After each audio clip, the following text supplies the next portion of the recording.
Vous écoutez un podcast de EJR Radio, la radio pour tous.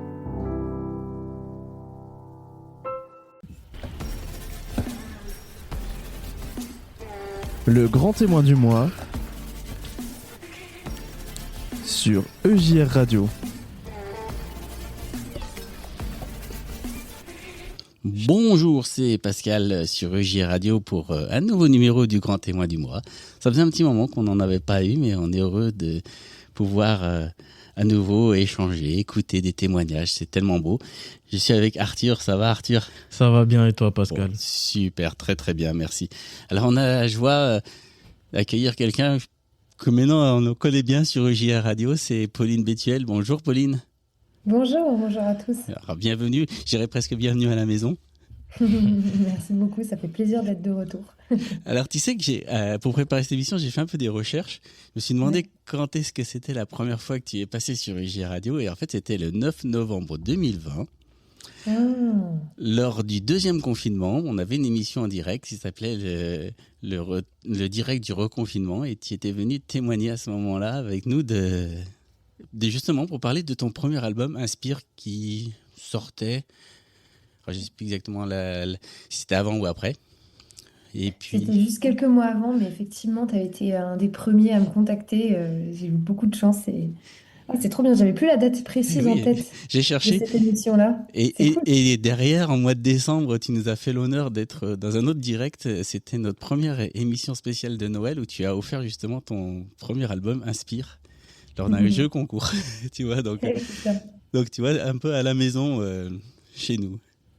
Ça fait trop plaisir de revenir. Merci beaucoup et merci de soutenir ce deuxième projet qui arrive et on va en parler un peu plus. Mais je suis trop contente d'être là. Merci. Alors c'est nous qui sommes contents. Pour nos auditeurs qui ne te connaissent pas, tu es artiste francophone, auteur, compositeur, interprète, si je ne me trompe pas. C'est ça. Alors, exactement. Est-ce que tu peux nous dire un peu tes influences, ton parcours jusqu'à ton premier album avant qu'on aille plus loin? Ouais. Moi, je viens d'une famille un peu classique. Donc, j'ai été au conservatoire, j'ai fait du piano. Donc ça, c'est ma première influence, le classique, la musique classique. Puis après, je me suis intéressée au jazz, à la chanson française. Et puis aujourd'hui, j'écoute pas mal de pop indé, pas mal de choses que je pense assez différentes au final, beaucoup de polyphonie aussi, parfois des trucs, tu vois, des chants orthodoxes grégoriens à l'ancienne. Voilà, moi j'aime quand ça porte, quand ça... euh, ouais, c'est quand ça me fait vibrer, tu me diras, c'est comme dans toute musique. La musique, oui. Mais voilà, c'est un peu ça. J'aime bien la musique acoustique, j'aime bien quand c'est original, ouais, ce genre de choses. Ok, super. Alors, dans ton parcours, tu es connue un peu pour être musicienne plutôt pop louange. Tu me diras si ça a évolué un peu dans l'expression aussi.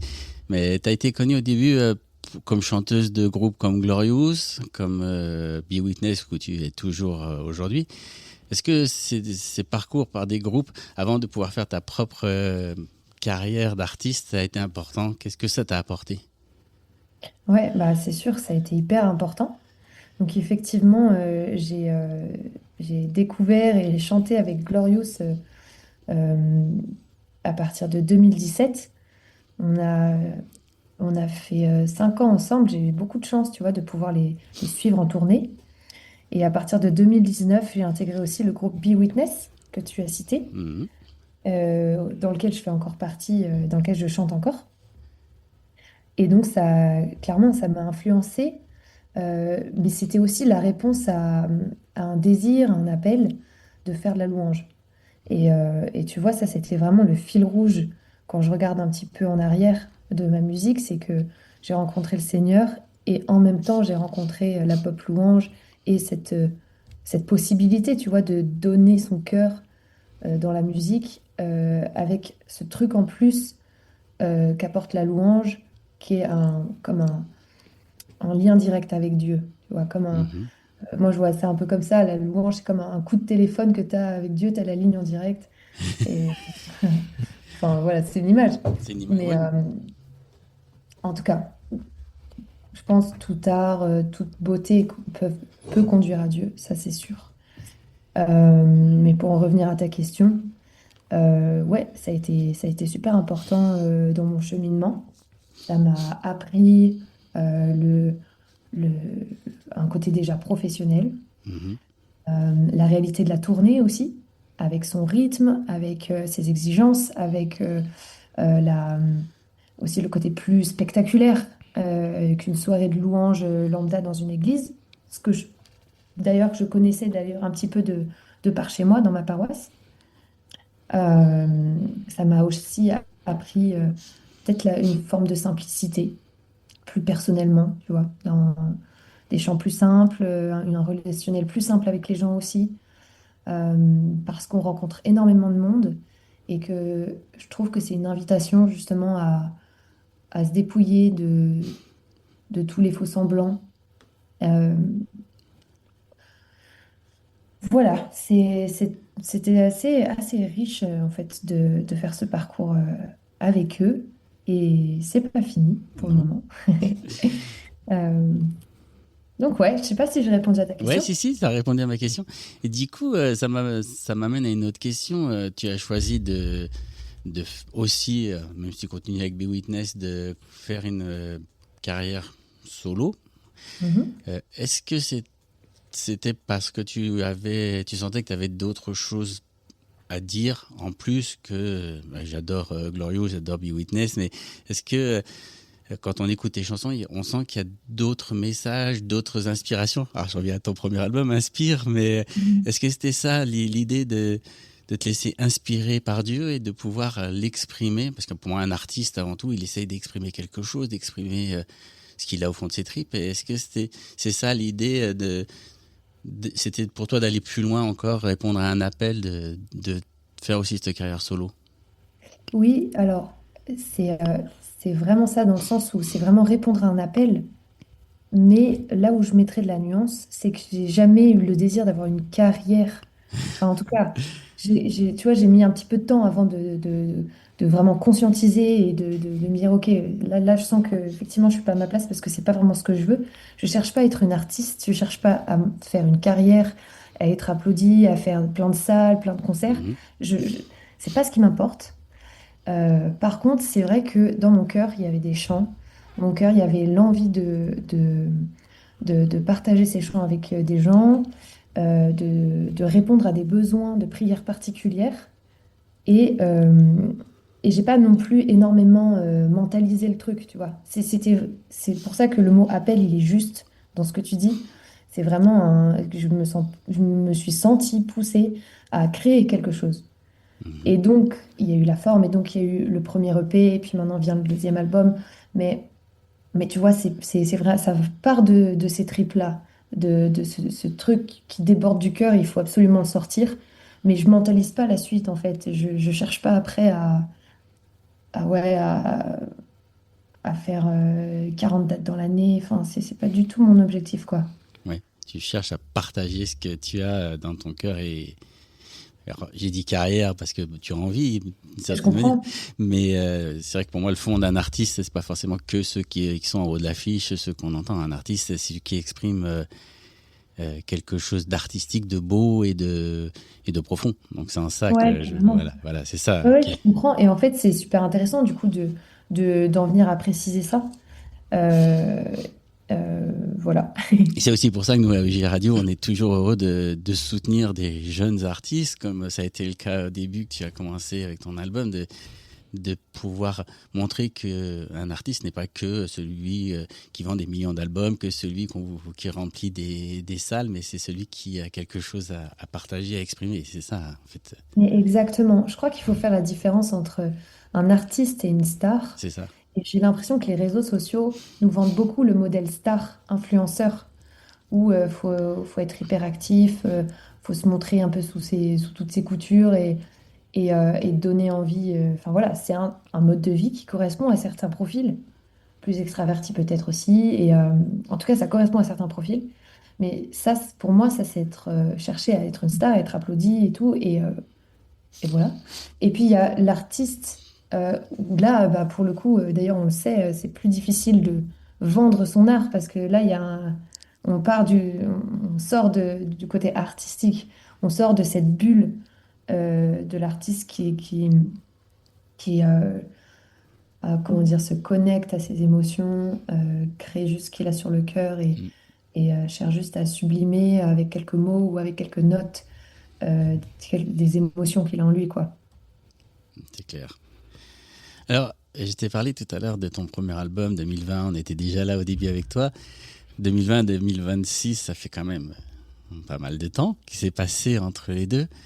Est-ce que tu peux nous dire un peu, parce que je l'ai aussi vu, je l'ai entendu dans des vidéos que tu as partagées, qu'est-ce qui s'est passé pendant toutes ces années avant que ce nouveau bébé arrive? Ben, plusieurs choses. D'abord, le Covid, Oui. parce que, ouais, effectivement, Inspire est sorti en juin 2020, et donc on a été confinés en mars. Il y a eu plusieurs confinements, tu l'as mentionné un peu. Tout ça, ça fait que, en fait, Inspire a duré plus longtemps. Il y a eu vraiment une espèce de phénomène de ralentissement de sorties, de concerts qui ont suivi, etc. Euh, donc, voilà, je me suis sentie un petit peu freinée par les circonstances. Mais voilà, tout est juste après, hein. Mhm. Ensuite, ben, moi, j'ai vécu après plus un effondrement dans ma vie personnelle. Voilà, que je ne veux pas alourdir tout le monde avec mes détails perso, mais simplement, j'ai eu besoin de me reconstruire, changer de vie, enfin, quand je dis changer de vie, euh, voilà, j'ai arrêté le jazz, du coup, j'avais déménagé, je suis revenue à Lyon. Enfin, voilà, il y a eu il y a eu besoin de faire un petit peu une pause et puis un bilan, tu vois, de tout ça. Et se dire, OK, bon, bah maintenant, on va où? On fait quoi?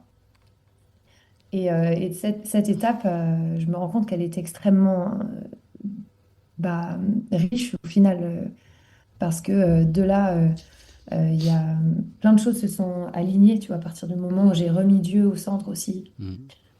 Je me suis vraiment accrochée à lui.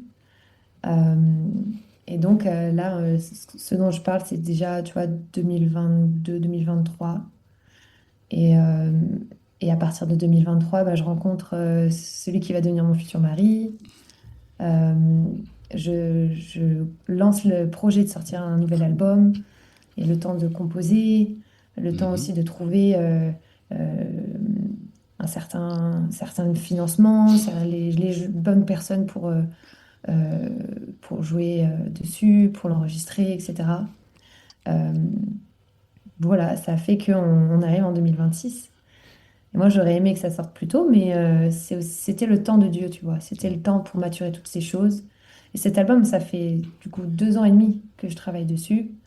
Euh, il y a eu plein de moments de ralentissement, même parfois très positifs, hein, tu vois, je me suis mariée. Donc, euh, ouais, il y a eu besoin de vivre toutes ces étapes pour pouvoir accoucher de ce deuxième bébé, comme tu dis. Ouais, super. Non, mais en même temps, c'est chouette parce que tu dis, je veux pas alourdir la discussion, mais en même temps, je pense que ça peut parler à nos auditeurs qui, d'ailleurs, on se rend compte que la vie, c'est pas un long fleuve tranquille. Il y a des moments de haut, de bas, des moments où on a besoin de se remettre en question. Et moi, j'ai remarqué deux choses. C'est ce que j'avais noté en préparant cette émission. Tu me diras si je me trompe, mais qu'il y a eu deux choses qui t'ont, une plus particulièrement, qui t'a beaucoup aidé, c'est ta foi. Ouais, Tu l'as dit, hein, la remise en question, hein, remettre Dieu au centre, et aussi les gens qui t'entourent. Parce que je me suis ouais. rendu compte qu'en fait, pendant ces dernières années, tu as même fait sorti des chansons en duo avec Gab, avec Fratoum. Tu as eu Mauve qui t'a accompagné, euh, Ouais. La bénédiction la France. Bénédiction France, voilà. C'était important, ces deux piliers, je dirais, bah, même si on va mettre Dieu au-dessus, bien sûr, parce que là, je pense que c'est le plus important, mais est-ce que pour toi, c'était quelque chose d'important dans ce que tu partages? Parce que souvent, quand on partage des choses dans nos vies avec des hauts et des bas, on a plutôt tendance à se renfermer, à se mettre en retrait. Dis-nous un peu comment tu as vécu justement ces partages-là. En tout cas, moi, je l'ai ressenti comme ça en recherchant. Ouais, c'est vrai ce que tu dis. En fait, c'est aussi été l'occasion de plein de collaborations très riches. que j'ai beaucoup aimé faire. J'ai composé avec plusieurs, ceux que tu as cités. Mhm. Et, euh, et en fait, tu vois, c'est vrai que quand on traverse des épreuves, on ressent le besoin de se renfermer dans sa grotte, comme tu dis. Oui. Et je pense que ce temps-là est aussi nécessaire. Oui. Mais moi, franchement, le fil rouge, je me rends compte quand on en parle, là, tu vois, puisque tu poses la question, je me rends compte que vraiment, la louange m'a toujours aidé à sortir de moi-même, à aller dans des zones où je ne serais pas allée naturellement. Euh, et donc, en fait, dans cette période où j'avais plutôt envie d'être en retrait, eh ben, j'étais invitée ponctuellement sur des petits projets, sur des choses, voilà, pas trop non plus trop challengeantes, à participer, à composer, à filmer un tel clip, à faire la promo pour un album de Be enfin, tu vois, des choses comme Mhm. ça. Et c'est vrai que c'était très aidant, parce qu'en fait, la vie continue et Dieu fait le chemin avec nous, en fait. Euh, et du coup, il est à chaque rendez-vous, chaque carrefour, pour dire, bah, tu vois, je t'abandonne pas, tu traverses ça, c'est difficile, courage. Ou tu as fait telle chose que tu peux regretter, bon, bah, bon, en fait, je t'enferme pas là-dedans, tu peux avancer, tu peux aller au-delà de ce que tu crois t'identifier. Enfin, euh, et ça, cette pédagogie-là de Dieu, cette délicatesse, elle est magnifique. C'est clair. C'est vraiment quelque chose de fort. Alors, Ouais. on va continuer notre chemin ensemble. Là, on a parlé d'Inspire. Inspire, quand tu fais des recherches, et puis c'est vrai qu'on le retrouve, alors, il y a ce côté influence pop louange, mais aussi jazz, aussi. Et j'ai l'impression que ton nouvel album, il y a d'autres influences. En tout cas, les peu de briefs, que j'ai pas écouté tout l'album entier, mais les peu de briefs que j'en ai entendu, il y a de la louange, mais j'ai l'impression qu'il y a aussi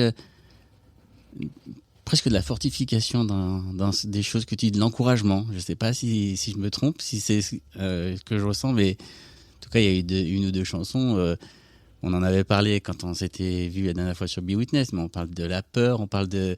Il y a des choses. Est-ce que c'est un peu un chemin que tu es en train de parcourir, que tu as envie aussi de partager en tant qu'artiste, ce que tu vis? Alors oui, complètement. T'as bien senti ça parce qu'en fait, tu vois, cet album, il s'appelle Résilience.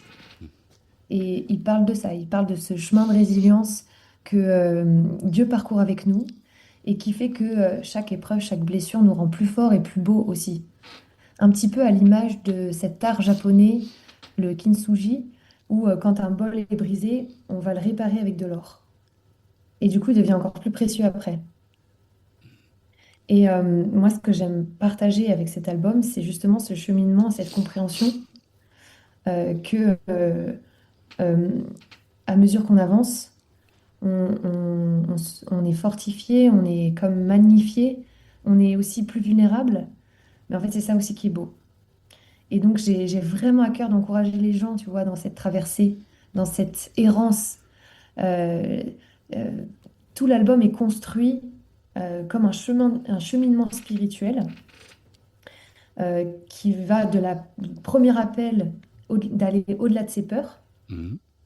Ensuite, de répondre à l'appel de Dieu en comprenant qu'en fait, ben, il est avec nous. Donc, tu vois, tout va bien, tout ira bien. Et puis après, bah, petit à petit, bah, se laisser guérir dans ses blessures, recevoir la grâce que Dieu veut nous donner, se libérer de toutes les couches, toutes les peaux qu'on a en trop, tout ce qui nous empêche d'être en contact avec lui, euh, tout ce qui tout ce qui nous empêche de resplendir sa lumière jusqu'à bah, entrer dans cette terre promise qui est la présence de Dieu, en fait. Qui est là où on a, ben, c'est quoi la référence? C'est terre de miel, euh, ouais, terre de délices, enfin, tu vois ce qu'on a Mhm. dans le Cantique des Cantiques, tout ce qui parcourt la promesse au peuple Oui, hébreu. ouais. euh, voilà. Donc en fait, tu vois, l'album est construit comme ça. Il s'appelle Résilience. Et c'est exactement ce que tu as senti, c'est ce que je veux transmettre, tu vois. C'est Donc tu vois, vraiment mon je l'ai déjà encouragement. ressenti juste avec une ou deux chansons, donc Ouais, c'est bien trop parti. bien. Super. Génial, gloire à Dieu. Et du coup, allez, un peu de promo. Donc, l'album, il sort bientôt, le Voilà, 24. l'album, il sort le 24 avril Mhm. 2026. Voilà, il sera disponible sur toutes les plateformes. Et puis, je me permets d'en parler tout de suite. Oui. Je fais ce qu'on appelle une release party. C'est-à-dire, je vais faire une sortie d'album, un concert de sortie d'album. Mais en fait, je vais même pas l'orienter en mode concert. Je vais proposer en fait une soirée de prière où on va vivre ce cheminement spirituel du point A au point B. On va vivre avec la parole de Dieu, avec des encouragements, des prédications, euh, et puis toutes ces chansons-là aussi qui nous amènent à vivre ça de l'intérieur. D'accord. Et il y a déjà Euh, la date, le lieu. oui, pardon. C'est le 29 mai à l'église Sainte-Blandine à Lyon. Non, mais super. Donc, l'église Sainte-Blandine. Ok. Et après, est-ce que tu as prévu de faire des tournées ou pour l'instant c'est plutôt concentré sur l'album? Qu'est-ce qui Je suis assez concentrée sur l'album, mais je suis aussi en contact, ouais, avec des organisateurs et organisatrices qui sont intéressés pour faire des soirées de louanges comme ça. Euh, donc, ouais, pour le courant 2026 et 2027, il y a des choses qui se préparent. super. Eh Je ben, peux pas trop en dire plus pour le moment. non, mais tu nous donneras les informations en temps voulu et on relayera avec plaisir tout Trop ça bien, sur nos merci. réseaux sociaux pour que nos auditeurs puissent aller découvrir en concert. Trop bien. Alors, on a bien parcouru notre chemin. Merci de t'être livré aussi comme ça, parce que c'est un peu se livrer personnellement de tout ce parcours, mais je pense que c'est encourageant aussi pour nos auditeurs de savoir que il y a de l'espoir, il y a de la joie, il y a de la vie, et que nos temps de moments, je lisais tout à l'heure quelque chose d'assez frappant, quoi. La France, c'est un des pays où les jeunes entre 15 et 25 ans ont prescrit le plus d'antidépresseurs, quoi. Donc, je Ouais, pense c'est qu'on a fou. besoin d'encourager nos jeunes à se dire que non, il ne faut pas déprimer, il faut être Mm. persévérant et avoir confiance en Dieu, que Dieu est avec nous, quelles que soient les situations. Et c'est beau d'entendre ton témoignage de cette période entre ces deux albums, qui sont des périodes même de remise en question, tu l'as dit, que ça peut encourager les d'autres ici. Donc merci, un grand Bah ouais, merci. carrément, non, mais si je peux ajouter juste Vas-y, bien sûr. un mot, je pense qu'on a tous soif de sens. On voit que beaucoup de choses s'effondrent autour de nous et ça peut être très déstabilisant, voire désespérant. Et, euh, et en fait, je crois, enfin, ce que je retiens aussi de mes lectures et de ces moments d'épreuve et d'effondrement dans ma propre vie, c'est que si ça arrive, c'est que on est, comment dire, il y avait quelque chose qui n'était pas aligné.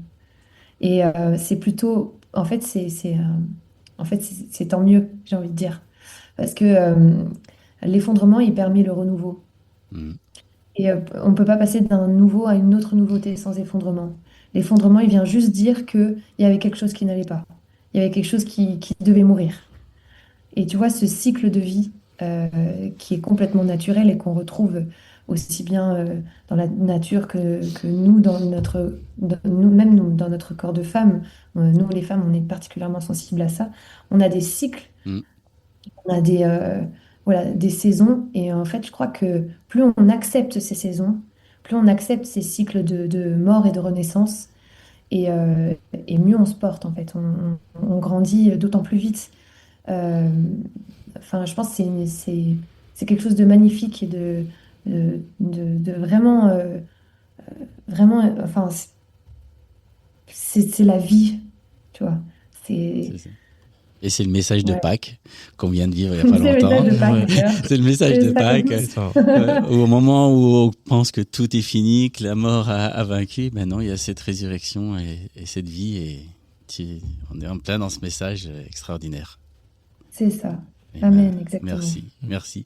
Alors d'habitude, je donne la parole à notre invité pour une libre parole, mais tu m'as devancé, tu as dit ce beau message. Je pense qu'on va pouvoir se quitter sur ce beau message d'espérance et d'encouragement. Merci Pauline d'avoir accepté une nouvelle fois notre invitation. C'était un plaisir. Merci JR et vraiment, ouais.